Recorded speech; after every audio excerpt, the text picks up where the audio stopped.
Hello दोस्तों, नमस्कार। स्वागत है आप सभी का आपके अपने यूट्यूब चैनल पैसे की बात में। दोस्तों, सेंट्रल बैंक ऑफ इंडिया ने अपने इंटरनेट बैंकिंग को रीडिजाइन कर लिया। तो आज की इस वीडियो में हम लोग यही जानने वाले हैं कि सेंट्रल बैंक ऑफ इंडिया के नए नेट बैंकिंग में आपको क्या क्या मिलने वाला है।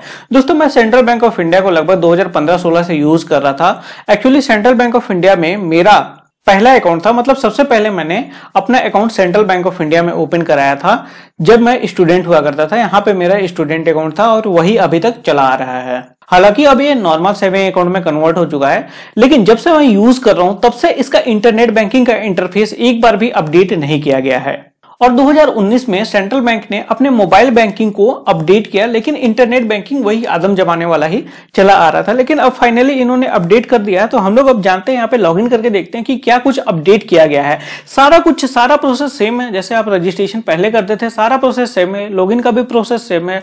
आपको कुछ नया मतलब पासवर्ड वगैरह जनरेट नहीं करना पड़ेगा, पुराना आपका यूजर आईडी एंड पासवर्ड से लॉगिन हो जाएगा। तो हम लोग अब लॉगिन करके देखते हैं। तो यहाँ पे जैसे मैं लॉगिन करता हूँ, यहाँ पे लॉगिन का भी आप इंटरफेस देख सकते हो, पूरा यहाँ पे चेंज हो चुका है। पता नहीं यार, इमेज लोड नहीं हो रहा। नया टैब में ओपन कर दी। चलो, वहां पे कुछ प्रॉब्लम्स आ रही थी, इसलिए मैंने नया टैब में ओपन कर लिया। अभी काफी बग्स हैं, लेकिन धीरे धीरे फिक्स हो जाएगा। चलो, अब यहाँ पे लॉगिन करता हूं मैं। यहाँ पे भी इमेज यार लोड नहीं हो रहा है। चलो, फाइनली इमेज लोड हो गया। अब मैं यहाँ पे यूजर आईडी एंड पासवर्ड डालता हूँ और यहाँ पे मैं डालूंगा ये वाला जो कैप्चा दिख रहा है, यहाँ पे डालूंगा। इसके बाद फिर लॉगिन करूंगा। तो ये हम यहाँ पे लॉगिन होने वाले हैं। उससे पहले आपके मोबाइल नंबर पे एक ओटीपी आएगा। ओटीपी डाल के ही आप नए इंटरनेट बैंकिंग में लॉगिन कर सकते हो। पहले ऐसा नहीं था कि आपको ओटीपी डालना पड़ता था, लेकिन नए इंटरनेट बैंकिंग में आपको ओटीपी पे डालना पड़ेगा। तो ये यार घूम गया, लगभग 2 मिनट से ऐसा ही घूमते आ रहा है। अब फिर से इसको कट करके फिर से यहाँ पे लॉगिन करता हूँ। तो ये हमारे पास में खुल के आ गया सेंट्रल बैंक ऑफ इंडिया का इंटरनेट बैंकिंग। अब यहाँ पे चीजें काफी आसान हो गई है। जैसे आपको फंड ट्रांसफर करना होगा, सीधा यहाँ पे दिया हुआ फंड ट्रांसफर एंड पेमेंट का ऑप्शन, और साइड में भी यहाँ पे क्विक एक्सेस में भी दिया हुआ है फंड ट्रांसफर का ऑप्शन। इसके अलावा आपको अकाउंट का स्टेटमेंट वगैरह देखना है, आपको बेनिफिशियरी वगैरह ऐड करना, सारा यहाँ पे क्विक एक्शन में भी दिया हुआ है और ऊपर में भी आपको यहाँ पे दिया हुआ है। जैसे आपको फंड ट्रांसफर करना है तो आप ऊपर में जैसे क्लिक कर लिए और यहाँ से आप IMPS, NEFT, RTGS वगैरह कर सकते हो। जैसे कि मैं यहाँ पे IMPS करने का कोशिश करता हूं, तो यहाँ पे आप एक प्रॉब्लम देखोगे, जैसे कि ये फॉर्म अकाउंट, यहाँ पे अकाउंट फेच नहीं होता है। और जैसे आप ट्रांसफर वगैरह करोगे तो यहाँ से आप ट्रांसफर नहीं कर सकते। और जैसे यदि आपको NEFT करना होगा तो NEFT आप कर सकते हो, NEFT में कोई प्रॉब्लम नहीं है। लेकिन अब IMPS जैसे आप करोगे तो वहां पे आपको प्रॉब्लम फेस करना पड़ेगा, और कभी कभी NEFT में भी आपका अकाउंट लोड नहीं होता है। ये थोड़े बहुत बग भी है यहाँ पे। और जैसे क्विक एक्सेस में आप बेनिफिशियरी वगैरह ऐड कर सकते हो, यहाँ पे मैनेज बेनिफिशियरी जैसे ऐड आप कर सकते हो। इसके अलावा जैसे डिलीट वगैरह करना है तो यहाँ से कर सकते हो।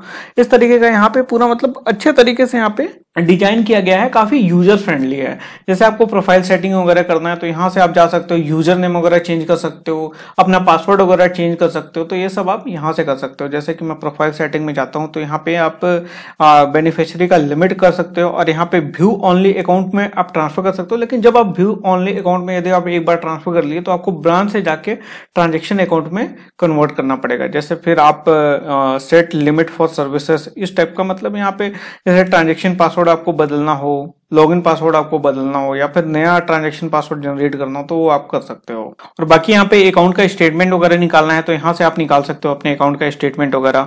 और जैसे स्टॉप चेक पेमेंट आप कर सकते हो, और अपने डेबिट कार्ड के यहाँ पे लिमिट सेट करते हो। जैसे डेबिट कार्ड का लिमिट सेट करने जाओगे यहाँ से, तो यहाँ पे अपना डेबिट कार्ड सिलेक्ट कर लो। तो मेरा इस अकाउंट से कोई भी डेबिट कार्ड लिंक नहीं है तो यहाँ पे दिखा नहीं रहा है, तो यहाँ से आप लिमिट वगैरह सेट कर सकते हो।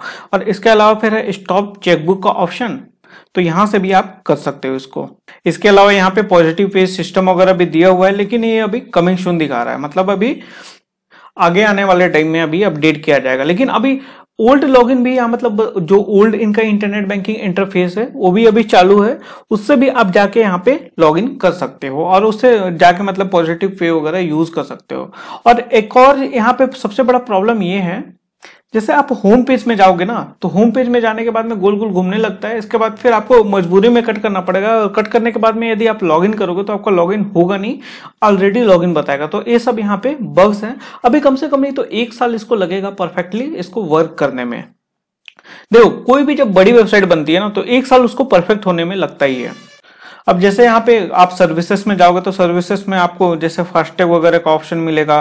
यहाँ पे कुछ योजना जो गवर्नमेंट स्कीम है जैसे अटल पेंशन योजना है, सब का यहाँ पे ऑप्शन आपको मिल जाएगा। अभी ये अच्छे से काम नहीं कर रहा है, यदि आपको ये सब यूज करना है तो आप अभी ओल्ड इंटरनेट बैंकिंग इंटरफेस में यूज करके जा सकते हो। जैसे अभी मैं होम पेज का बात कर रहा था, तो होम पेज पे जैसे मैं क्लिक करता हूँ तो ये देखो ये गोल गोल घूमने लगेगा। अभी तो ये होम पेज पे आ गया, बाकी मैं 2-3 दिन से अभी इसको यूज करने का कोशिश कर रहा हूं।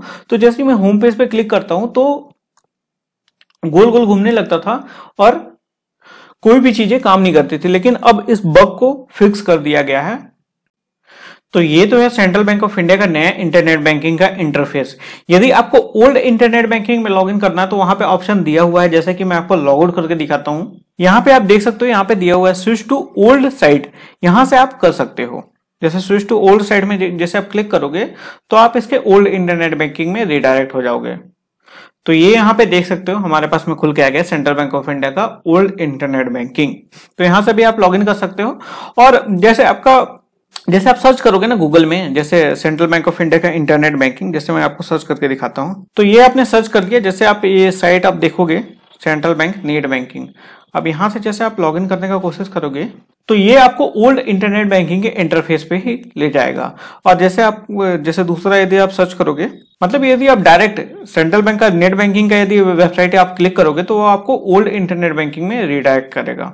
तो यदि आप गूगल पे सर्च करके नया इंटरनेट बैंकिंग का यदि आप साइट खोज रहे हो, तो यदि आपको नहीं मिल रहा होगा तो मैं आपको डिस्क्रिप्शन में दे दूंगा नया इंटरनेट बैंकिंग का साइट, आप वहां से लॉगिन कर सकते हो। वैसे जो सेंट्रल बैंक का इंटरनेट बैंकिंग का साइट है centralbank.net.in, उससे पहले आप INB लगा देना, INB.centralbank.net.in। इसके बाद आप नया इंटरनेट बैंकिंग इंटरफेस पे लॉगिन कर पाओगे। तो दोस्तों इस वीडियो में बस यही था, और ये मैंने आपको बताया सेंट्रल बैंक ऑफ इंडिया का नया इंटरनेट बैंकिंग कैसे आपको यूज करना है, क्या क्या इसमें बग्स वगैरह है, ये सब सारा कुछ मैंने आपको बताया। यदि आपको वीडियो पसंद आएगा तो वीडियो को लाइक कर दीजिएगा और अपने सेंट्रल बैंक ऑफ इंडिया के फ्रेंड के साथ में इस वीडियो को शेयर जरूर कर दीजिएगा।